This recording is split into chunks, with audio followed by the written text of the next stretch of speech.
जादुई सोने और चांदी का रास्ता बहुत समय पहले की बात है। नदी किनारे सुनहरा नागर नाम का एक गांव था। उस गांव में एक बहुत ही घना और सुंदर जंगल था, लेकिन उस गांव के कोई भी उस जंगल में नहीं जाता था, क्योंकि अगर कोई भी उस जंगल में जाता था फिर वो वापस नहीं आ सकता था। ऐसे ही कुछ दिन बीत गए। एक दिन दो सहेली लिली और मिली उस जंगल की तरफ चल दिए। वो लोग चलते चलते उस जंगल के पास आ गए। वो जंगल बहुत ही ज्यादा खूबसूरत था। उस जंगल का नजारा बहुत ही अद्भुत था। ये देखते देखते वो लोग जंगल के भीतर चले गए। फिर उन लोगों ने सामने दो रास्ते थे। एक रास्ते सोने का और दूसरा रास्ता था चांदी का। ये देख के लिली बोलती है, मिली, मुझे तो समझ नहीं आ रहा किस रास्ते में जाऊँ। हाँ, मुझे भी समझ नहीं आ रहा। दोनों ही रास्ते बहुत खूबसूरत है, एक चांदी का तो एक सोना का। दोनों ऐसे ही बात कर रहे थे कि तभी वहाँ पर एक जादूगरनी आती है और बोलती है, तुम दोनों मेरी बात सुनो। ये दोनों ही रास्ते बहुत अच्छे हैं। अगर तुम दोनों ने चांदी का रास्ता चुना तो तुम्हें उस रास्ते में एक बूढ़ी औरत मिलेगी। वो तुम्हें बहुत ही अनोखा ज्ञान देगी। ये सुनकर मिली उस जादूगरनी से पूछती है, और हम अगर सोने के रास्ते पर चली तो क्या होगा? सोने के रास्ते में तुम्हें एक खतरनाक चुड़ैल मिलेगी और उसके पास बहुत ही ज्यादा खजाना है। अब तुम दोनों को चुनना है कि तुम्हें किस रास्ते पर जाना है। ये सारी बातें सुनकर मिली बोलती है, मुझे तो चांदी के रास्ते से नहीं जाना। मैं सोने के रास्ते ऐसे ही जाऊंगी। मुझे खजाना चाहिए, क्योंकि दान से बड़ा कुछ नहीं हो सकता।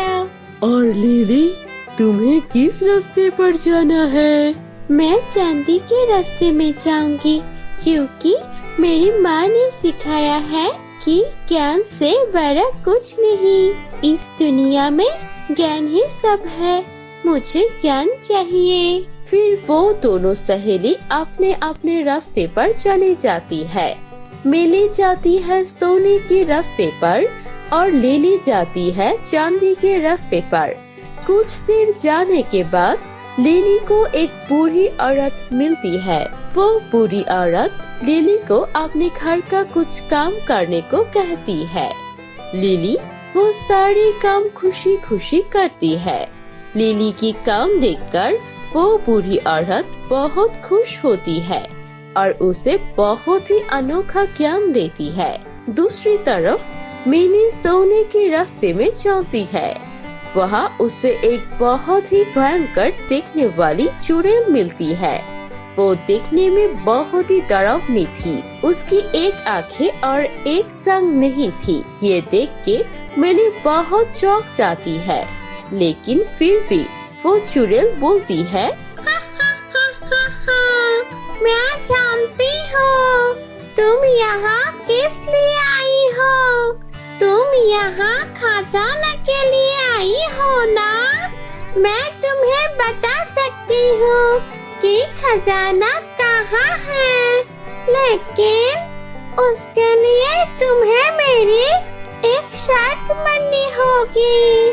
खजाने की बात सुन के मिली कोई और बातें अच्छे से सुने बगैर खुशी खुशी बोलती है, मुझे तुम्हारी सारी शर्तें मंजूर है। मुझे तो बस खजाना चाहिए। बताओ मुझे कहाँ जाना है, क्या करना पड़ेगा मुझे? फिर वो चुड़ैल उसे एक खोदने की चीजें देती है और बोलती है, इस जमीन के नीचे खुदाई करो, यहाँ तुम्हें खजाना मिल जाएगा। मिली खुशी खुशी वहाँ पर खुदाई करना शुरू कर देती है। बहुत देर खुदाई करने के बाद भी उसे वहाँ कोई खजाना नहीं मिलता।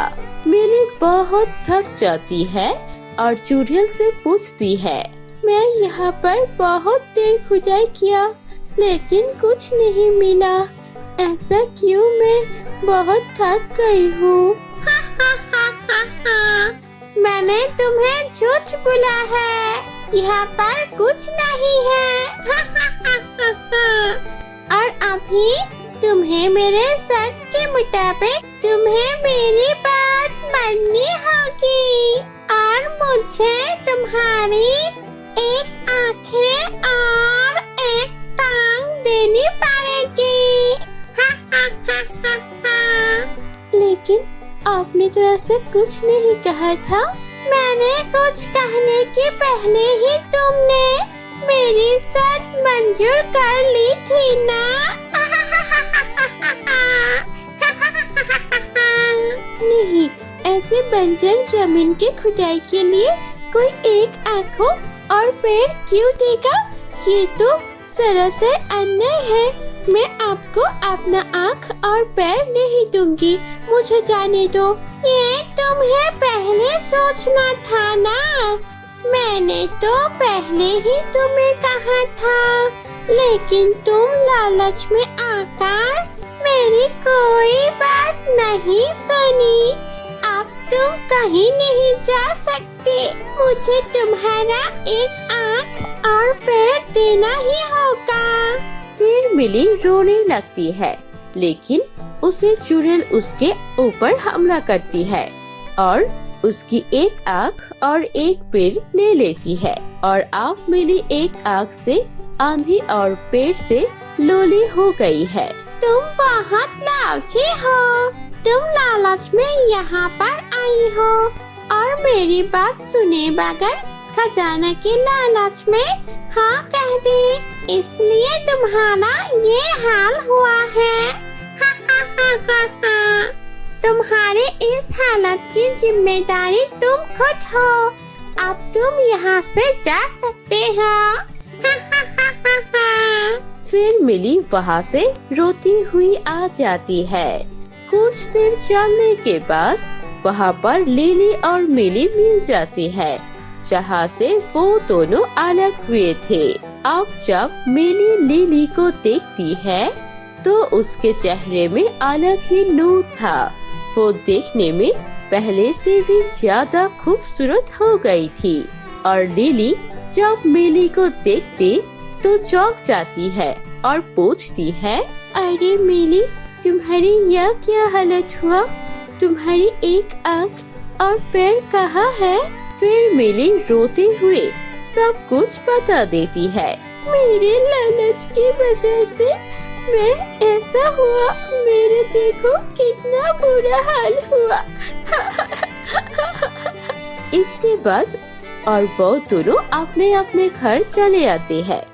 मिली अब बहुत ही ज्यादा बदसूरत हो गई थी। अब वो कहीं पर भी आराम से नहीं जा सकती थी। दूसरी तरफ लिली अपने ज्ञान को चलते स्कूल में और पूरी दुनिया में बहुत ज्यादा नाम करती है। तो इस कहानी से हमें क्या सीख मिला दोस्तों की हमें कभी भी लालच में नहीं आना चाहिए। लालच करना बहुत बुरी बात है। तो मेरे प्यारे दोस्तों, कैसी लगी आपको ये कहानी? मुझे कमेंट करके जरूर बताएं। अगर ये कहानी आपको अच्छी लगी हो तो जरूर कमेंट करना और लाइक भी करना। हमारे चैनल को सब्सक्राइब करना मत भूलिए। फिर मिलेंगे अगली स्टोरी पर।